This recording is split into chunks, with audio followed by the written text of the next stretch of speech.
Good day, sir. I am Jasmine Amparado. So, the progress chart and achievement chart is very helpful kasi dito makikita ang progress sa training. Nilalagyan ito ng check mark kapag natapos ang isang learning outcome at mga letter C naman kapag pumasa sa Institutional Competency Evaluation or ICE. Sa ganitong paraan, malinaw kung alin na ang na-achieve at kung saan pa kailangan mag-focus. Ang pinaka-importante naman sa chart ay yung core competencies. Ito ang mga essential skill na kailangan ang actual workplace, kaya mahalaga ma-master ng mabuti kapag may check at C na sa core competency.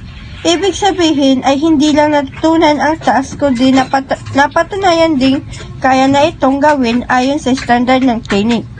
Overall, malaking tulong ang chart kasi step by step nitong pinapakita ang growth ng training para itong guide na nagsasabi kung ano pa ang dapat ayusin at proof na natututo.